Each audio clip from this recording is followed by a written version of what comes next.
Friends, स्वागत है आप सबका RK coaching centre by Rahul sir में। आज क्लास 10th के या फिर किसी भी कॉम्पिटिटिव एग्जाम के व्यू से, लेकिन स्पेशली ये क्लास 10th के लिए ही मैं वीडियो प्रोवाइड कर रहा हूं, जो कि है हिंदी का एक टॉपिक संधि, जो बहुत सारे कॉम्पिटिटिव एग्जाम में भी आता है और ये सीबीएसई और बिहार बोर्ड दोनों के लिए हेल्पफुल होगा। तो आइए देखते हैं कि ये संधि होता क्या है। जैसे मैं मैथ और साइंस पढ़ाता हूँ वैसे ही हिंदी को भी पढ़ाता हूँ, मैथ के तरह ही एकदम मजे मजे में। अब पढ़ाता हूँ कि नहीं पढ़ाता हूँ ये आप लोग तय करोगे। क्या आपको समझ में आ रहा है कि नहीं मेरा मेथड? तो देखो बाबू, आज का टॉपिक है संधि। तो संधि का मतलब पहले क्या होता है जान लो। जैसे ये दो मार्कर है, ये दो मार्कर कर रहे हैं, ये मार्कर का कैप है, ये मार्कर है, ये दोनों यहाँ है। ये दोनों अगर यहाँ आकर के मिल जाएगा ना, मान लो ये कोई वर्ण है और ये कोई वर्ण है, जब दोनों आपस में ऐसे आके मिल जाएगा तो उसे ही क्या कहेंगे? संधि। संधि मतलब होता है क्या? मिलाप, मिलना। आप लोग इतिहास में पढ़े होंगे कि संधि, यहाँ का संधि, वहां का संधि, संगोली का संधि, इलाहाबाद का संधि पढ़ते हैं ना। तो संधि मतलब होता है मिलाप, राय विचार, इतिहास की दुनिया में। तो यहाँ देखिए संधि का डिफिनीशन तो अब आपको पता चल गया होगा। दो निकटवर्ती वर्णों के मेल से जो शब्द बनता है उसे संधि कहते हैं। निकटवर्ती, जैसे में देखिए निकटवर्ती का मतलब जो पास में, समीप। तो यहाँ देखिए मैंने लिखा परम और आत्मा, तो निकटवर्ती र और तो है क्या? नहीं ना है। निकट कौन है सबसे? ये दोनों है, ये दोनों। तो दोनों निकट मिल करके देखिए परम जोड़ आत्मा, तो क्या हुआ? परमात्मा। अब ये अगर पूछा जाएगा कि किस प्रकार का संधि है, ये जो संधि हुआ संगोली का संधि है कि इलाहाबाद का संधि है कि और जगह का, तो नहीं, ये हिंदी का संधि है। ठीक है, आइए तो देखते हैं ये संधि होता क्या है। तो अब संधि का तो डिफिनेशन आप बता दोगे। अरे यार भोजपुरी में याद कर जी हलोगी, बोले नीनू कि जौन दूगो लगे रही अगर मिल जाई तो संधि कर लेलक अपना में। तो एक मतलब ये वाला अपना लैंग्वेज में लिखे के बाद। अब देखो संधि के प्रकार तीन। स्वर संधि कितना होला? 3 प्रकार। ऑब्जेक्टिव क्वेश्चन में पूछ सकता कि संधि के कितने प्रकार होते हैं? 2, 3, 5, 7। आप क्या टिक कीजिएगा? 3। ठीक है, तो कौन कौन? स्वर संधि, व्यंजन संधि और विसर्ग संधि। अच्छा, स्वर वर्ण और व्यंजन वर्ण कितना होता है? तो लीजिए देखिए, स्वर वर्ण जो होता है वो होता है 11 और व्यंजन वर्ण जो होता है वो होता है 33। अरे भाई इतना दिन से हम माथापेची थोड़े कर रहे हैं, अपना लॉजिक लगाते हैं आप लोगों को सिखाने के लिए। आप लोग सीखो, नहीं तो फिर वही बात रहेगा, आओ 50 रुपया में पढ़ाई है, लाइफ बर्बाद हो जाएगा। बाबू क्वांटिटी पे मत जाओ, क्वालिटी पे जाओ। मैं ये नहीं कह रहा हूं कि जहाँ फी कम है वहां क्वालिटी नहीं है, हर एक तरह का है। सब लोग जितना अपने अंदर है वो एफर्ट देते हैं। मैं भी जितना जानता हूँ उतना ही आप लोगों को देता हूँ। मैं भी सब कुछ नहीं जानता हूँ, सब कुछ जानता तो आप लोगों के सामने नहीं होता, कहीं और होता। ठीक है, आप ही लोगों में से एक हूँ। देख बाबू, तो स्वर वर्णों की संख्या कितनी होती है? 11 और व्यंजन वर्णों की संख्या। और आप ये अच्छे से जानते हो कि जो स्वतंत्र होगा, जो मतलब किसी से नहीं डरेगा, किसी की उसको जरूरत नहीं पड़ेगा, तो वो स्वर होगा, यानी इंडिपेंडेंट होगा वो। और व्यंजन जो इसकी सहायता से ये बोला जाएगा, उच्चारित किया जाएगा। क में अ आ जा रहा है, अ स्वर हो गया क। अब देखो क हलंत जोड़ अ, तब ये साहब का परिचय हुआ क। समझ में आया?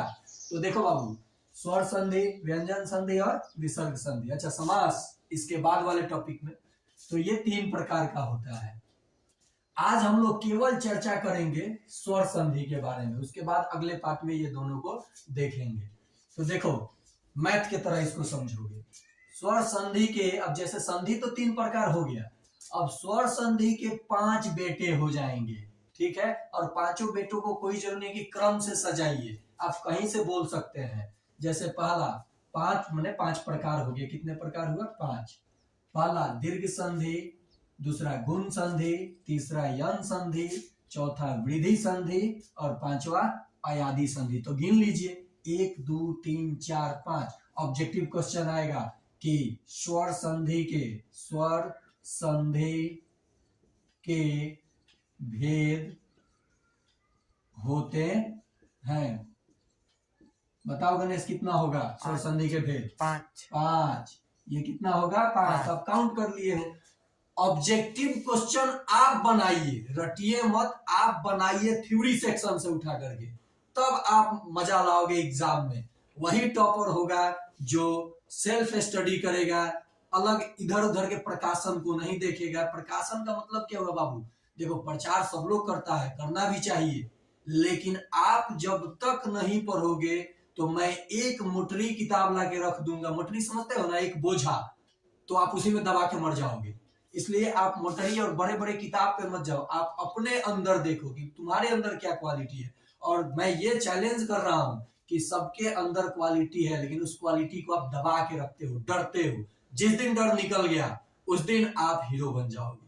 हीरो बनने का मतलब आप पढ़ाई में तेज हो जाओगे। देखो यहाँ, अब ये 5 प्रकार का हो गया। पहला है दीर्घ संधि।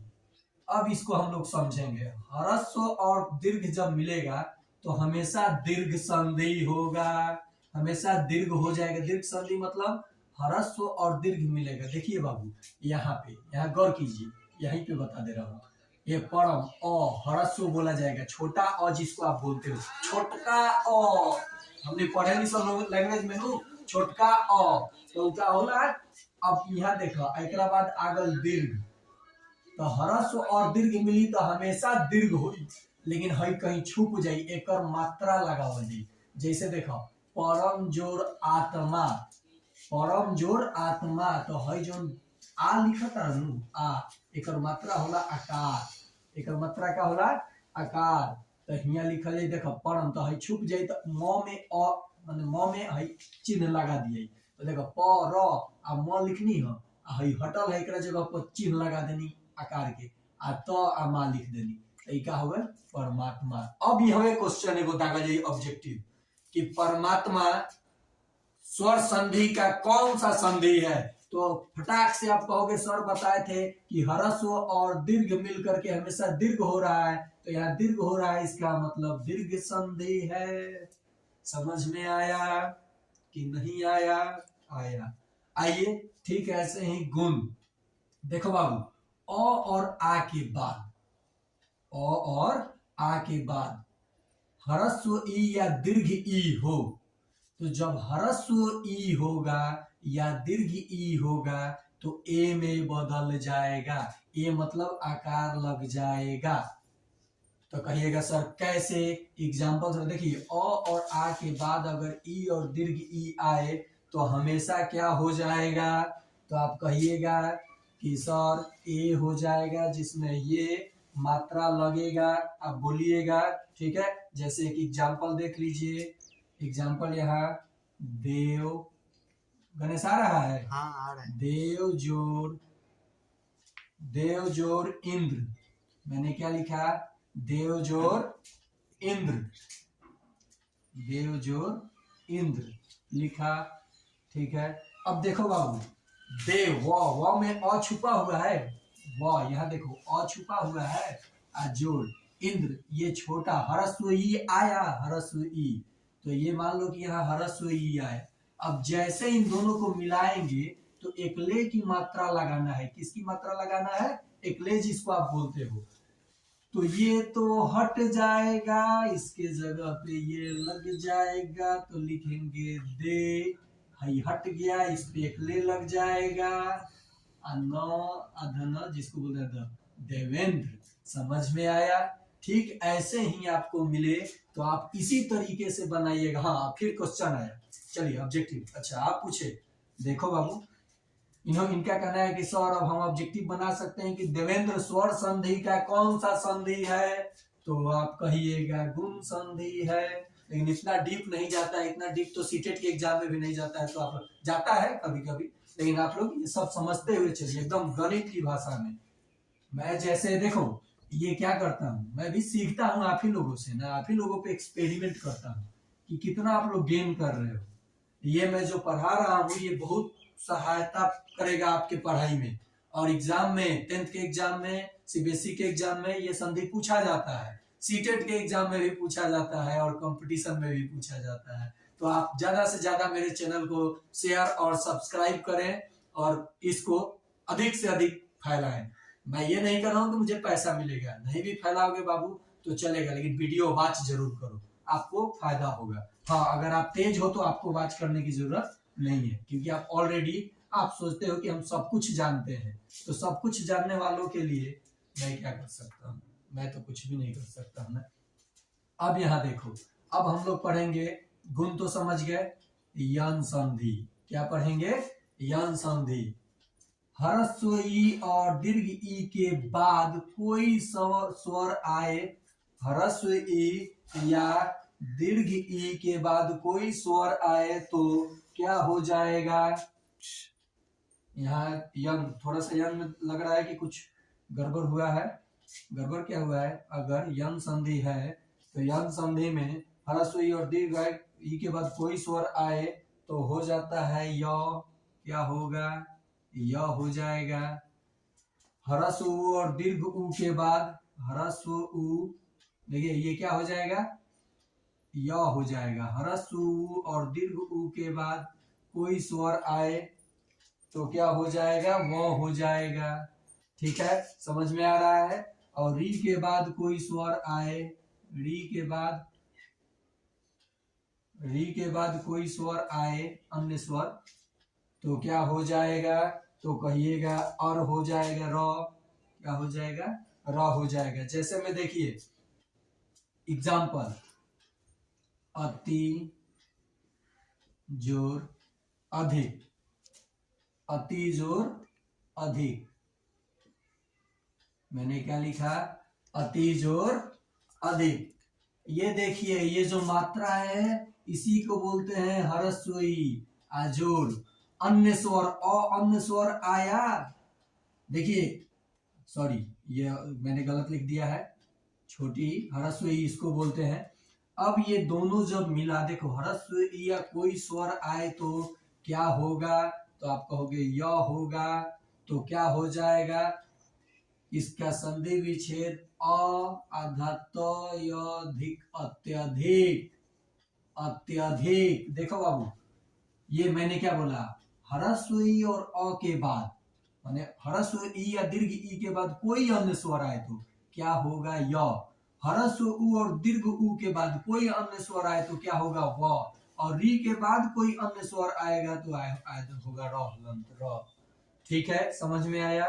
तो ये आप समझ गए होंगे। अब आइए वृद्धि संधि। देखिए वृद्धि संधि को हम लोग देखेंगे, वृद्धि संधि कैसे बनाओगे। तो वृद्धि संधि में जो ये वृद्धि संधि है, और आ के बाद ए और ऐ हो तो हो जाएगा ऐ। क्या हो जाएगा? ऐ। अ और आ के बाद अगर ए और ऐ हो तो क्या हो जाएगा? तो आप कहिएगा ऐ हो जाएगा। ऐ का मतलब होता है जो एकले लगाइएगा, सॉरी एकले लगाइएगा तो ये डबल एकले हो जाएगा। होगा कि नहीं होगा? तो बोलिएगा जी सर होगा। उ, अब यहाँ पे वृद्धि संधि में अ और आ के बाद ओ और औ आए तो अ, या आ के बाद ओ या औ आए तो हो जाएगा औ। क्या हो जाएगा? औ। ये वाला जो मैं लिखा था, ये मात्रा समझ में आया? जैसे में देखिए एक सदा जोड़ एव, यहाँ एग्जाम्पल देखिए, सदा, सॉरी उधर मार्कर नहीं चल पा रहा है, देखिए इसका एग्जाम्पल देख लीजिए। इधर मैंने लिखा सदा जोड़ एव, मैंने क्या लिखा? सदा जोड़ एव। तो देखिए इसमें आ है, मात्रा छुपा हुआ है आ का, प्लस ए है, मैंने बोला आ, और चाहे आ हो उसके बाद ए या ऐ हो तो क्या होगा? ऐ होगा।